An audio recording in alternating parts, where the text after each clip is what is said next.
there is a professor at the University of Kansas who says that if you are a man who won't vote for Kamala Harris, specifically because she's a woman, you should be shot. Guys are smarter than girls. You got some serious problems. That's what frustrates me. There are going to be some males in our society that will refuse to vote for a potential female president because they don't think females are smart enough to be president.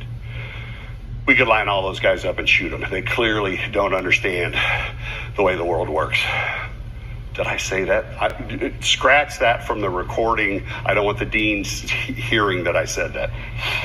They heard it. It came out. Now, in fairness to this homicidal professor, this belligerently partisan homicidal professor, he did not say, if you're going to vote for Kamala, you should be shot. He did not say, even if you're a man who votes for Kamala, you should be shot. He said, if you're a man who will not vote for Kamala because she's a woman, you should be shot.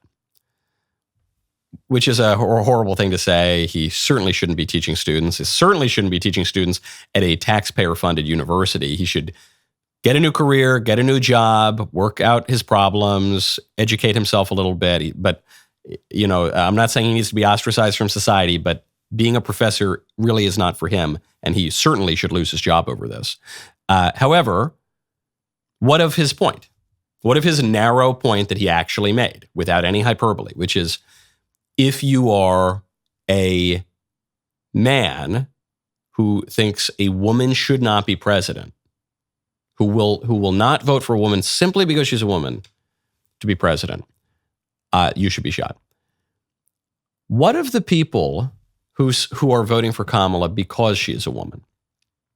What about them? There are many people, I don't know how many people total are going to vote for Kamala, but there are many people who will vote for Kamala Harris simply because she is a woman and they believe that a woman should be president. Just like in 2008, there were people who voted for Barack Obama, not because of anything Obama had ever done. He really hadn't accomplished much of anything at all. Not because of any opinion he held. Barack Obama did a great job hiding his opinions and avoiding taking controversial votes. And they voted for Obama simply and strictly because he's a black guy, or half black, I guess, but black enough to suffice to say, we want a black president. Now, some people will say, well, it's different. In one case, you're voting for someone because of one of these qualities, their race or their sex. And in the other example, you're voting against someone because of that person's qualities, race or sex. And that it's fine to do the former, it's bad to do the latter. But they're actually the same thing. If you're voting for Kamala because she's a woman, that means you're voting against Trump because he's a man.